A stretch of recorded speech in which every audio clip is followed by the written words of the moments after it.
तुम्ही? हो, हो, हो. नक्कीच हो. नमस्कार मनुष्यताई. मी मस्त. Okay. Long hair. Yes, long hair. Yes, of course. नमस्कार रवी दादा. नमस्कार मनुष्यताई. मनुष्यताई, तुमचा आज मी एक व्हिडिओ पाहिला की ज्याच्यामध्ये तुम्ही ती मोनोटायझेशनचं वगैरे सांगत होता. हाय दी. हॅलो निखिल दादा. कसे आहात तुम्ही सगळे? एवढे एवढे लांब केस आहेत, एवढे लांब केस आहेत बिचारी बघा एवढे. असे पकडावे लागतात मला बाहेर.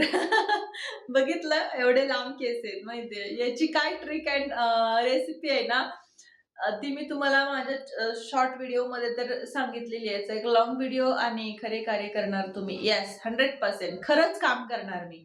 मला खोटं अजिबात जमत नाही, हाय की नाही? हा नाही, काय वेळेस तुम्ही तुमचं जर कुणाचं भलं होत असेल तर तुम्ही नक्की खोटं बोला. परंतु जिथं कुणाचं नुकसान होत आहे की नाही, तिथं आपण खऱ्याला खरं आणि खोट्याला खोटं बोललंच पाहिजे. त्याच्याशिवाय विलाज नाही, आहे की नाही? हो, झालं जेवण. बरं बरं म्हणत ताई. तब्येत वगैरे कशी आहे तुमची? छान आहे. हाय ना रवी दादा. मग काय तर मला आपल्याला नाही जमत. जर तुम्ही कुणाचं नुकसान करत असाल किंवा स्वतःच्या स्वार्थापोटी, स्वतःच्या भल्यापोटी जर तुम्ही असं खोटं बोलून दुसऱ्याचं नुकसान करत असाल, आहे की नाही, तर मग ती गोष्ट चुकीची आहे की नाही? जमत नाही. बनू भविष्यामध्ये, बघू, आमदार खासदार बनू. काय बनायचंय ते, आहे की नाही? सध्या तर काय असा असा प्लॅन नाहीये. सध्या काय असा प्लॅन नाही. आणि असं काही म्हणजे आतापासूनच असं प्लॅनिंग पण काही नाहीये त्या गोष्टीचं, की आपल्याला राजकारणात जायचंय किंवा राजकारण अगोदरच किती गलिच्छ झालेले तुम्हाला सगळ्यांना तर माहिती आहे की नाही?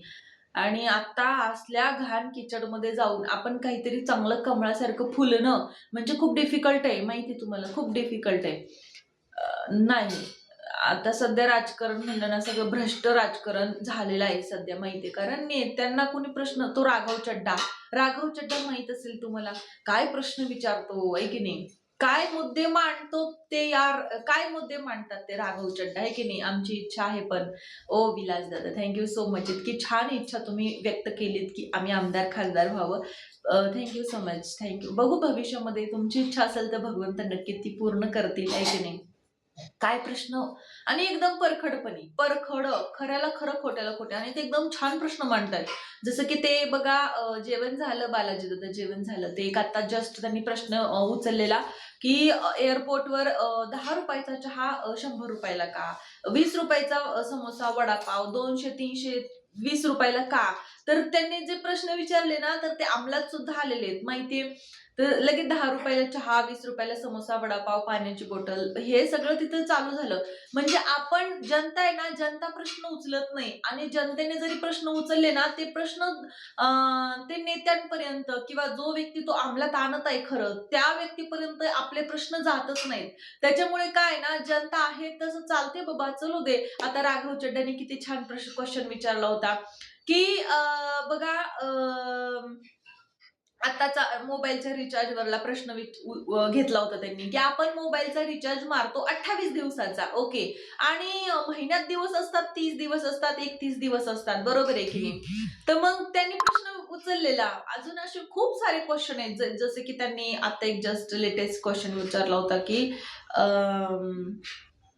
कोणता वाला, हा जीएसटी वाला, जीएसटी वर सुद्धा त्यांनी खूप छान, लव यू दी. Thank you so much. जेवण झालं का ताई? तुम्ही लई क्यूट दिसता. लव यू दी. Thank you so much. निखिल दादा, डीपी का चेंज केलाय रे? का बरं युट्यूबचा ताई? अहो गणेश दादा, काय ना, रवी दादा बोला ना, जेवण केलं. कलियुगी राजकारण. येस अनुष ताई, आज लाईव्ह नाही का?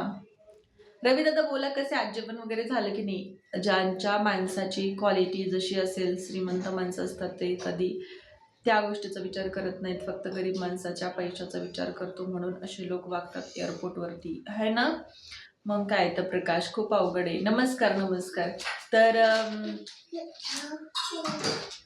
जीएसटी वरचा पण खूप छान कॉमेंट मिस करत आहात. रवी दादा, मला तुमची कॉमेंट का नाही दिसत यार? खरं सिरियसली बरं का, काय विषय झालाय काय माहिती नाहीये, पण कॉमेंट लय मिस होते तुमची. मला कॉमेंट येत पण नाही येत. मी म्हणते तुम्ही कॉमेंट करत नाही काय की म्हणून येत नाहीये मला, पण मिस होते माझ्याकडनं. हे कसं काय की मला कळत नाही. हा बोला. ऑल मेसेजेस केलं ना, ऑल मेसेज केलंय मी तर इकडे, ऑल मेसेजेस केलंय, पण तरी सुद्धा मला ऑल मेसेजेस केले मी, टॉप नाही, ऑल केले, all. Good night. Okay Maheshji, good night. दुसऱ्या आयडी वरून आलो. Okay okay. भिंतीला कलर शेड चांगली आहे. ओ thank you so much. Thank you. Adinath नमस्कार. बोला आदिनाथचे आहे की नाही.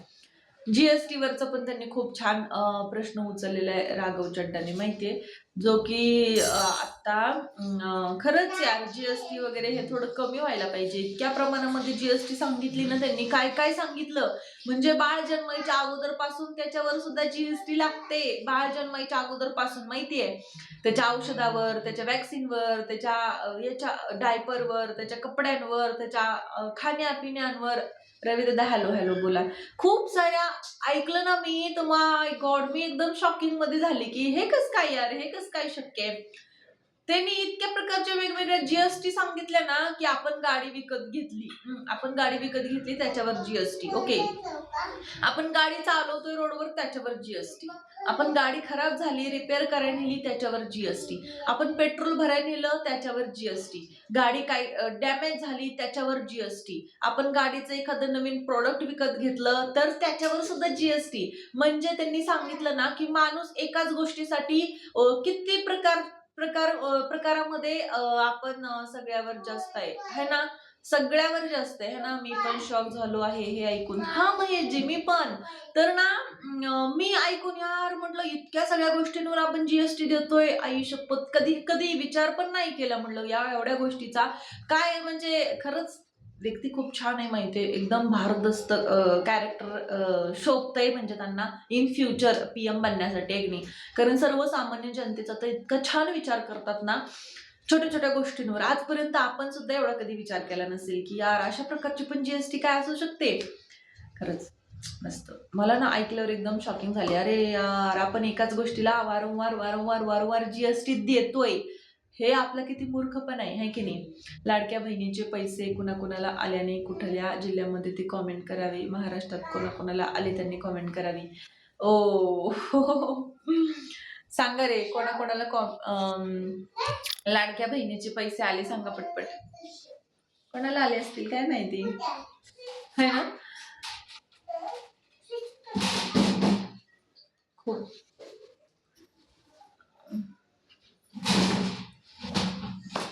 माझ्या प्याऱ्या फ्रेंडची लाईव्ह सोडून आलो तुझ्याकडून, तुझ्याकडे शीतल. अच्छा बरोबर. Thank you so much Sanjay Munde, धन्यवाद. हाय रवी दादा बोला. मला नाही, तुम्हाला नाहीच आले. फोर व्हीलर आहे ना त्याच्यामुळे तुम्हाला नाही येणार रवी दादा पैसे. फोर व्हीलर अगोदर कसं केलं त्यांनी माहितीये सर सकट, सगळ्या निवडणूक यायच्या अगोदर, निवडणूक यायच्या अगोदर जस्ट एक मंथ काय केलं त्यांनी की, धन्यवाद. ओके महेश, धन्यवाद. की सरसकट सगळ्या बहिणींना ही लाडकी बहीण योजनेचे पैसे मिळणार त्यांनी सांगितलेलं. ओके, आणि जशी निवडणूक झाली, ते निवडून आले की सगळ्या लाडक्या बहिणी गळून खाली पडल्या बिचाऱ्या, काहीच नाही शिल्लक राहिलं. बिचाऱ्या बहिणींचा सगळा मूड हाफ झाला. फोर व्हीलर असेल कट, सरकारी नोकरी असेल कट, तुमच्या घरी कोणी अमुक असेल तमुक असेल तुम्ही कट, तुम्ही पगार कमवत असाल, पैसे कमवत असाल तुम्ही पण कट, तुमच्या घरात 2 महिला असतील तर तुम्ही कट, तुमच्या घरात सासू असेल तर तुम्ही कट, तुमच्या घरी जाऊ असेल तरी तुम्ही कट. म्हणजे द्यायचे तर यार तुम्ही सरसकट द्या ना. त्या जावाची बिचाऱ्यांची भांडणं लागली ना घरामध्ये, हिला कस काय मिळाले मला कस काय मिळणार, त्या दोघींचे भांडणं मिटतेत का नाही तोपर्यंत सासू मध्ये येईल बिचारी. सासू म्हणाली ह्या दोघीला हिला मिळायला लागले तर आमच्या दोघीला काय मिळालं. ते या गोष्टी झंझटमध्ये त्या पैशावरून भांडणं चालू झाले ना. भांडणामध्ये पण काय आता क्वालिटी राहिली नाही एवढी. कशामुळे तर त्या एकनाथ शिंदे यांच्या योजनेमुळे भांडणं चालू आहेत आता, माहितीये, सगळी कटकट चालू आहे सध्या. पहिले येत होते नंतर बंद झाले. नंतर का बंद झाले रवी दादा, कारण निवडणूक झाली त्याच्यामुळे बंद केले. अगोदर त्यांनी सांगितलं का असं निवडणुकीच्या अगोदर, शीतल ते तुझ्या गोष्टी नाहीत राजकारणाच्या. हा आम्ही पण का आम्ही जेवढं समजते तेवढं तर बोलू देत आम्हाला. हे आमची गोष्ट नाही, राजकारण आमची गोष्ट नाही, आमची गोष्ट नाही म्हणून बिचारो तो विषय सोडून दिला आणि जास्त अंगलट येत जातात आता, माहितीये. तरुण जे बेरोजगार विद्यार्थी आहेत ना, पोरं आहेत ना, त्या बिचाऱ्यांना खूप त्रास सहन करावा लागतो या सगळ्या गोष्टींचा, आहे की नाही. कारण पैसा कमवावा लागतो, पैसा कमवण्यासाठी नोकरी कोणी देत नाही, नोकरी लागली तर ती पुरत नाही, आहे की नाही. नाही पुरत म्हणून तो बिचारा अजून टेन्शन मध्ये जातो, अजून ताणतणावामध्ये जातो. खूप साऱ्या गोष्टी आहेत संजय म्हणजे बघायला गेलं तर, हे की नाही. हे जीएसटी म्हणा किंवा अजून नोकऱ्या लागत नाहीत म्हणा, या सगळ्या गोष्टींमुळे लागली बिचारी तर ती टिकेल की नाही ती सांगता येत नाही, ती टिकती की नाही या विषयावर विचार करूच तर ती पगार पुरतो की नाही या गोष्टीचं टेन्शन येलंय, हे की नाही. बाकी बोला कसे आहात सगळे, म्हणजे एकदम.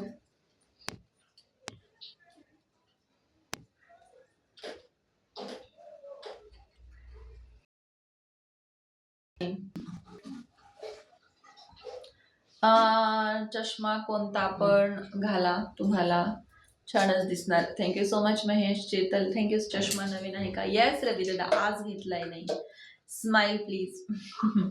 Okay fine, yes thank you so much. तर ना आता जस्ट म्हणजे नवीनच घेतलेला आहे हा गॉगल. आज कालच आलेला आहे. कारण सगळे लाईव्ह मधले बोलत होते यार की तुमचा गॉगल म्हणजे छान आहे चष्मा. थँक्यू सो मच सुमन दादा. काय ना म्हणजे सेमच आहे, फ्रेम वगैरे फक्त थोडा चेंज होतोय. ती आहे ती स्क्वेअर मध्ये आहे आणि ही थोडीशी वेगळ्या टाईप मध्ये येते. सगळे एक पण दिवस असा नाही गेला लाईव्ह मधलं की आमचा गॉगल तुमचा कसा आहे, गॉगल खूपच मोठा आहे, याच्याहून छोटा गॉगल नाही मिळत का. बिचाऱ्यांनी खूप ताण आणला डोक्याला. त्यामुळे मग फायनली हा चष्मा चूज केलाय. बघा आता कसा दिसतोय, बघा. काय म्हणता, आज घेतला द्या पार्टी.